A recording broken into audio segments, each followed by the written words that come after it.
Assalamualaikum warahmatullahi wabarakatuh. Kami Waalaikumsalam. kami dari kelompok Oh iya. 3 ingin mempresentasikan hukum Islam dan perbedaan mazhab. Anggota kami ada, aduh salah rek. Salah rek. Halo, ini bab 3 kan? Assalamualaikum warahmatullahi wabarakatuh. Kami dari kelompok 3 ingin mempresentasikan hukum Islam dan perbedaan mazhab. Kelompok kami beranggotakan Mas Fandi Widinata, Mbak Rosita Dewi, Mas Farhan Nafis Dermawan, saya sendiri Ibnu Akil Rahmat Ramadhani, dan Mas Isron Faribul Usman.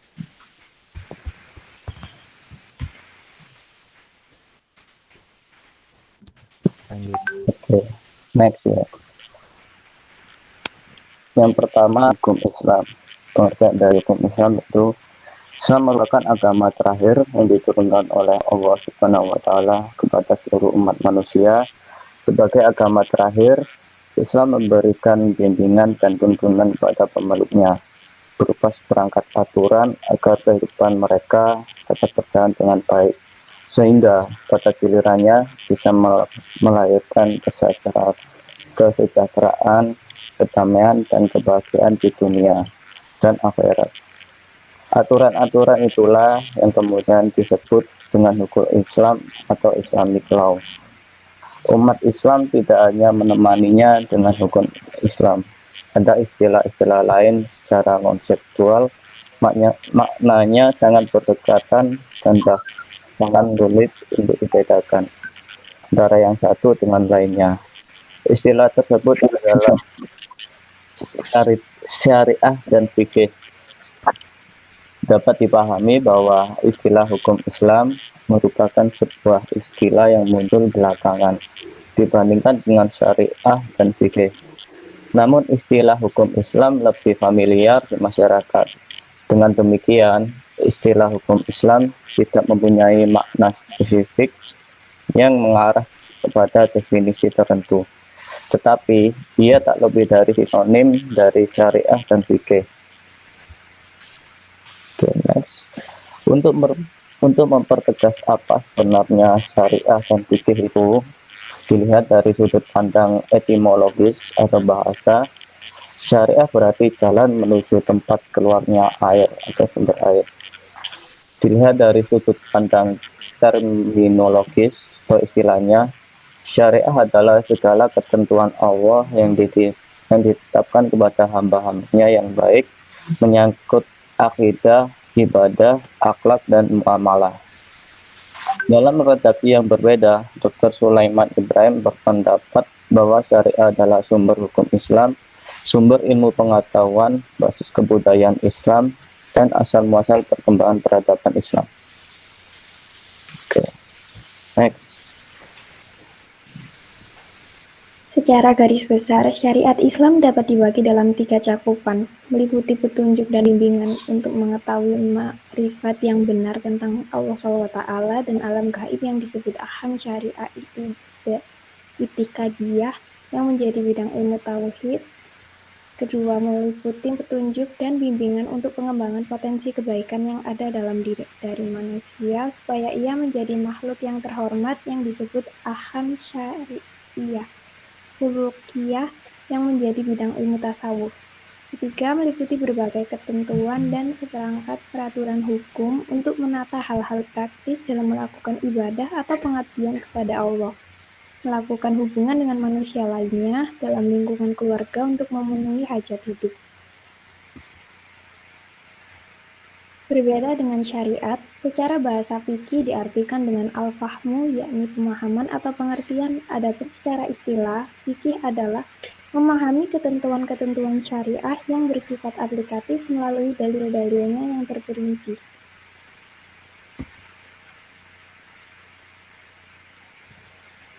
Sumber hukum Islam secara keseluruhan ada 3, yakni Al-Quran, hadis, dan ijtihad.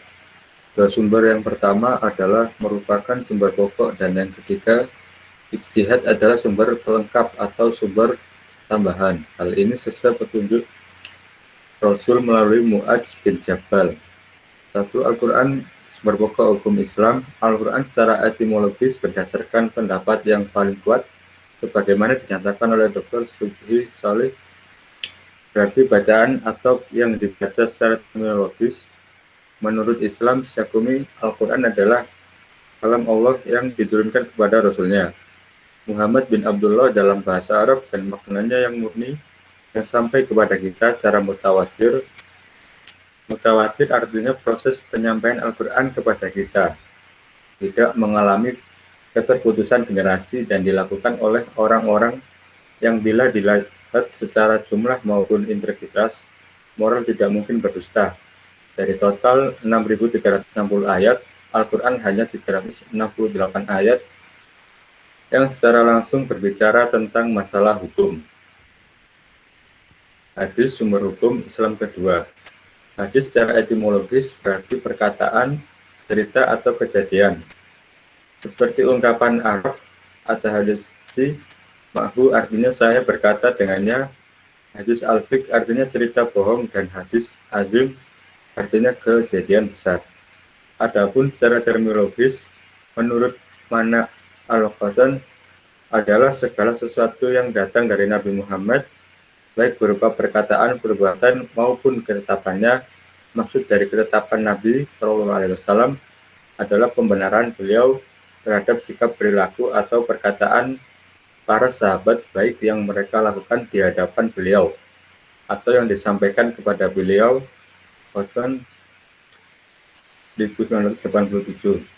Hubungan hadis dengan Al-Quran adalah sebagai penjelasan dan penafsiran Al-Quran. Syekh Maliki menjelaskan bahwa hadis mempunyai peranan sebagai bayan atau penjelasan terhadap kandungan Al-Quran. Lanjut. 3. Ijtihad sumber pelengkap hukum Islam. Ijtihad secara bahasa adalah mencurahkan segala kemampuan untuk merealisasikan sesuatu. Pengertian ini mengandung makna bahwa ijtihad hanya dipergunakan pada sesuatu hal di mana ada beban berat dan kesulitan-kesulitan. Adapun menurut istilah, Imam Ghazali dalam kitabnya Al-Mustafa min Ilmi Al-Usul mendefinisikan ijtihad sebagai berikut. Ijtihad adalah upaya seseorang mujtahid mencurahkan kemampuannya dalam memperoleh pengetahuan tentang berbagai hukum syariah. Definisi di atas dapat dipahami bahwa ijtihad merupakan aktivitas yang sungguh dari seseorang ulama dalam menggali hukum yang masih hal yang terdapat dalam hukum syariah. Lanjut. Perbedaan mazhab. Dalam pengertian sederhana, mazhab dapat diartikan dengan aliran.